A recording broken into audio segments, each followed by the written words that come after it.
Hai teman-teman yang berbahagia, berjumpa kembali dengan saya Dr. Andri, spesialis kedokteran jiwa dari Rumah Sakit EMC Alam Sutera Tangerang. Di kesempatan kali ini, saya ingin berbincang terkait dengan pengalaman dalam berbagai kali menangani pasien sejak 2008 terkait dengan masalah gangguan kecemasan. Ya, mengapa saya selalu memfokuskan pada masalah kecemasan atau anxiety disorder atau ansietas ya. Ini dikarenakan karena sepertiga penduduk dunia pernah mengalami gangguan kecemasan ya. Jadi gejala-gejala kecemasan ini adalah suatu keadaan yang sering umum dialami oleh hampir sepertiga penduduk dunia. Jadi kalau teman-teman yang sekarang ini sedang berkutat ya di dalam proses penyembuhan gangguan kecemasan adalah sesuatu hal yang sangat wajar terjadi. Nah, beberapa di antara kondisi gangguan kecemasan itu sebenarnya banyak ya. Jadi kalau teman-teman kan suka minta tolong tuh, dok apa sih diagnosisnya ya. Kadang-kadang si dokternya nggak selalu memberikan ya. Tetapi kalau kami ya, saya di klinik psikosomatik Rumah Sakit Omni EMC Alam Sutera itu memang biasanya memberikan diagnosisnya ke pasien supaya pasien sendiri mulai bisa mencoba menyadari bahwa memang keadaan ini adalah suatu keadaan yang memang ada gitu ya. Jadi orang tuh suka mengatakan bahwa gangguan kecemasan atau anxiety atau ansietas itu adalah bukan sesuatu penyakit ya, bukan suatu kondisi yang perlu ke dokter gitu. Nah, ini tentu salah ya, teman-teman. Karena sebenarnya yang paling dominan yang perlu diperhatikan adalah bagaimana kita bisa membantu ya proses ini menjadi jauh lebih baik dengan mengenalinya sejak awal. Mengapa saya bisa bilang demikian? Pengalaman hampir lebih dari 14 tahun ya, sudah mendekati 15 tahun saat ini, saya sering mendapatkan kasus-kasus yang sudah terlanjur sulit ya dibenahi ya kadang-kadang karena sudah berlangsung begitu lama. Dan ketika sudah berlangsung begitu lama, problem yang paling susah untuk diperbaiki adalah bagaimana agar dia tidak berulang. Jadi kalau misalnya pasien ya, ada satu pasien dia datang ke dokter jiwa. Kebanyakan kalau kasusnya dia datang ke dokter jiwa, maka si pasien akan diupayakan untuk distabilkan terlebih dahulu gejalanya. Nah, itulah mengapa kita memerlukan pengobatan. Jadi, obat ini sebenarnya tujuannya adalah untuk menstabilkan. Namun, seringkali pasien salah tangkap ya, atau keluarganya bahkan salah tangkap. Yang dia pikirkan dari pengobatan itu adalah si pasien kepingin obat itu bisa membuat dia sembuh dan tidak kambuh lagi. Ya, padahal itu tidak demikian, ya teman-teman ya. Jadi obat tujuannya adalah untuk membantu segera dengan cepat agar keseimbangan pasien menjadi jauh lebih cepat terjadi. Ya, dalam artian ini kondisi otak yang terlalu lama mendapatkan suatu keadaan kecemasan itu sudah pasti berubah fungsinya. Makanya jadi menimbulkan gejala-gejala seperti kecemasan, rasa was-was, kemudian juga ada gejala fisik psikosomatik, di mana keadaan ini mungkin tidak terjadi pada kondisi yang biasa. Nah, ini yang membedakan antara ini sudah menjadi gangguan atau yang belum menjadi gangguan. Oke ya, teman-teman ya, mudah-mudahan bisa memahami nih sampai sekarang ya. Jadi kalau misalnya teman-teman agak bingung, boleh di-skip dulu ya untuk lanjut, tapi coba kembali ulangi lagi dari awal ya. Jadi tujuan pengobatan adalah membantu segera agar teman-teman mencapai suatu keseimbangan segera.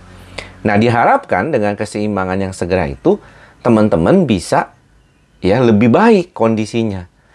Lebih enak, gejalanya hilang, kondisi terkait dengan lingkungan yang nggak nyamannya juga membantu ya. Ini yang paling sering kita lupakan. Jadi pada dasarnya kita ingin membantu segera supaya teman-teman baik kembali. Nah, itu pun kadang-kadang nggak mencapai sesuatu yang ideal. Ya, jadi ketika datang pertama kali ke dokter jiwa, kadang-kadang nggak ketemu obatnya yang pas. Ya, banyak di antara teman-teman mungkin mendapatkannya obatnya nggak sesuai gitu. Jadi, kok nggak sembuh ya begitu. Nah, jadi bingung nih, kenapa ini sampai nggak sembuh begini? Nah, biasanya kita sarankan untuk mengganti atau menaikkan dosisnya dulu. Jadi jangan khawatir kalau si dokternya bilang, saya naikin dosisnya dulu ya, atau saya ganti obatnya dulu ya gitu, agar mendapatkan yang benar-benar pas. Nah, lalu selanjutnya bagaimana nih berprosesnya si pasien ini dalam kondisi yang jauh lebih baik. Tujuan dari pengobatan adalah bagaimana mencegah kembalinya. Selain mengobati, kembali mencegah. Nah, yang mencegah ini sebenarnya yang bisa bukan cuma dengan obat. Dan pasti bukan cuma dengan obat, tetapi juga dengan teknik-teknik psikologis. Kalau yang sudah lama follow akun YouTube saya ini, subscribe di sini, pasti teman-teman sudah paham bahwa kebanyakan pasien itu yang perlu diperhatikan adalah bagaimana dia mencegah jangan sampai dia timbul kembali gejalanya. Nah, caranya gimana? Caranya adalah dengan membantu diri sendiri jauh lebih baik, yaitu dengan menstabilkan situasi di otaknya. Nah, ini yang susah nih teman-teman. Ya, kenapa? Karena pada dasarnya ketika kita sudah berusia lebih dari 20-an tahun ya, kebanyakan pasiennya akan adalah usia-usia 30-an. Kita sudah bertahun-tahun dengan cara dan pola pikir seperti itu. Jadi pola pikirnya ya agak salah gitu. Dan ini sudah berlangsung bertahun-tahun, bukan cuma sekali dua kali. Ya, tetapi sudah bertahun-tahun dengan pola pikir yang salah dan akhirnya membuat masalah gitu. Ya, masalahnya apa? Karena ternyata kita nggak menyadari bahwa pola pikir yang selama ini kita gunakan itu tidak tepat. Nah, mengenali pola pikir yang salah ini membutuhkan waktu, membutuhkan kesadaran. Makanya saya suka bilang di dalam mantra kita bersama, ikhlas, sabar, dan sadar. Sadar ini bukan berarti sadar bahwa dia sudah mengalami penyakit ya, tetapi lebih kepada kemampuan diri untuk mengenali diri kita apa adanya. Tanpa malu, tanpa ada perasaan denial atau menolak kenyataan yang ada. Bahwa misalnya kita seorang yang egois, mau menang sendiri, mau buru-buru, kepengennya apapun yang dilakukan semua pengennya serba cepat. Ya, memaksa orang untuk menjalani hal tersebut sama dengan kita. Di mana hal itu mungkin tidak terjadi. Dan akhirnya kita jadi kesel. Nah, itulah sumber-sumber dari kecemasan kita. Jadi kadang-kadang kalau kita mau jujur, ya, kita mau sadar diri, sebenarnya kebanyakan dari masalah ansietas atau kecemasan itu bersumber dari diri kita sendiri. Teman-teman, pasien-pasien yang sudah pernah datang ke saya biasanya sudah memahami bahwa pada konsultasi kedua, setelah konsultasi pertama kita menegakkan diagnosis, merencanakan terapi, berapa lama terapinya, maka pada kesempatan berikutnya saya mulai membuka ruangan diskusi untuk hal tersebut. Ya, bagaimana kita menyadari sebenarnya kecemasan ini berasal dari mana sih?